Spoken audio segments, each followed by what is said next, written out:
बच्चे जिन्होंने स्कूल का सम्मान बढ़ाया है और उनके गार्जियन सभी अपने बच्चों की जो प्रतिभा है वो सुनकर के प्रफुल्लित हो रहे हैं, वास्तव में धन्यवाद के पात्र हैं। मैं थोड़े बच्चों को सबसे पहले जो सम्मानित हुए हैं उनके लिए थोड़ा सा मैं संदेश देना चाहता हूँ। वो ये कि कोई भी चीज़ है वो अंतिम नहीं होती, कोई भी उपलब्धि अंत नहीं होती। एक इंग्लिश में कोटेशन है, द फर्स्ट क्लाउड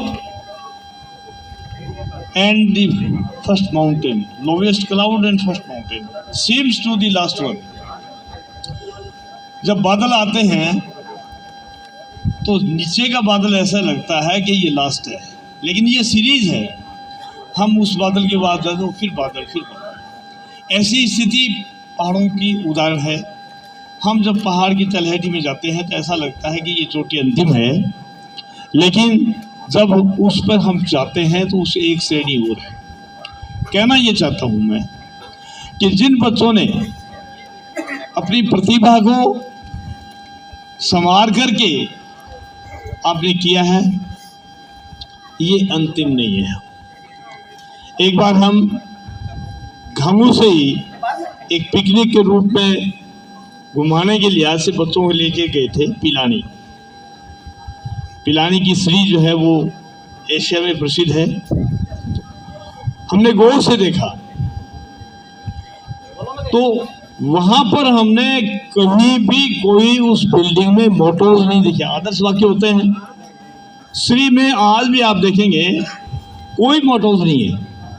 तो स्वाभाविक एक प्रश्न पैदा होता है कि इतनी बड़ी एशिया की मानी भी एक इंस्टीट्यूट है जहाँ पर फॉरेनर्स आते हैं शिक्षा ग्रहण करने के लिए, तो स्वाभाविक है हमने वहाँ से क्वेश्चन किया कि सर आपकी इंस्टीट्यूट इतनी बड़ी है, इसमें कोई भी मोटर्स नहीं है? बोले है, आपने ध्यान नहीं दिया। क्या है? एक जगह लिखा रहता 100%।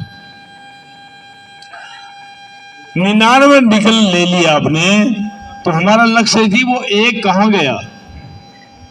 जिन बच्चों ने 99 लिया है तो उनको ये ढूंढना चाहिए कि मेरा वो एक अंक कहाँ से घटा। 70% लाया तो मेरे 70 आए, मेरे 30 कहाँ गए। अगर उनको आप फाइंड आउट करते हैं, निश्चित रूप से आपकी सफलता आगे बढ़ेगी। जीवन जो है गति का नाम है, और जब गति रुक जाती है उसको हम डेथ कहते हैं, मृत्यु कहते हैं। अगर आप इस गति को बनाए रखते हैं तो आपका जीवन है, और अगर आपने इस गति को रोक दिया, कहने का तात्पर्य ये है कि आप अगर इससे संतुष्ट हो गए कि मैंने इतने अंक लिए हैं, अगर संतुष्ट हो गए तो आपको पठार आ जाएगा, आप रुक जाएंगे। आप यहाँ न रुके। गार्जियन से विशेष तौर से मैं ये कहना चाहूँगा कि विद्यालय है सिर्फ एक गाइड सेंटर है।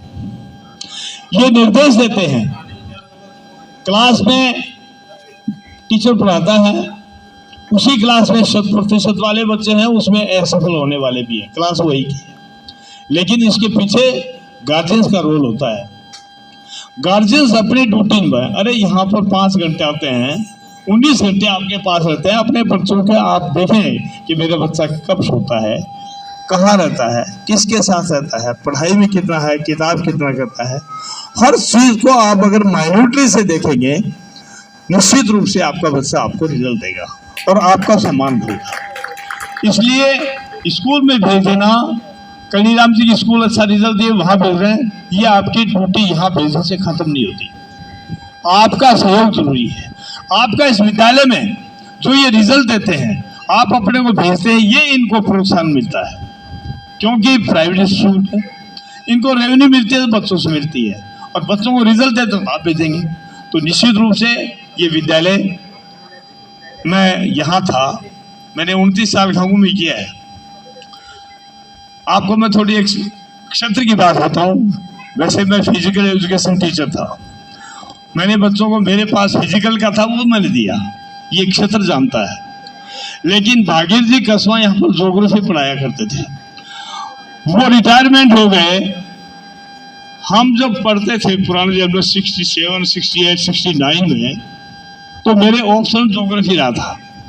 हमारे गुरुजी बड़े विद्वान थे, तो ज्योग्राफी में मेरा इतना कमांड था कि मैंने यहाँ सीनियर क्लास को मैंने पढ़ाया। सुभाष चंद्र मिश्र में डूंगरपुर गया था, वो वहाँ पर इंग्लिश वो साइंस टीचर थे, यहाँ पर डीडी बन के आए। विभाग ने मुझे सम्मानित किया 100% रिजल्ट के लिए। तो उन्होंने कहा भाई ये शारीरिक शिक्षक हैं, ज्योग्राफी में 100% रिजल्ट दिया। तो कहना ये चाहता हूँ कि हर आदमी अपने आप में ये नहीं समझे मैं इसी चीज़ का हूँ। हर क्षेत्र में आप अपने ज्ञान को बढ़ाइए। और अनुशासन एक बच्चों को खास बात है। अनुशासन एक वो सीढ़ी है जो आपको परीक्षा पर चलाती है। अगर आप अनुशासित नहीं होंगे तो आप कुछ नहीं कर सकेंगे। विद्यालय की मैं आशा रखता हूँ कि उत्तरोत्तर प्रगति करते रहें और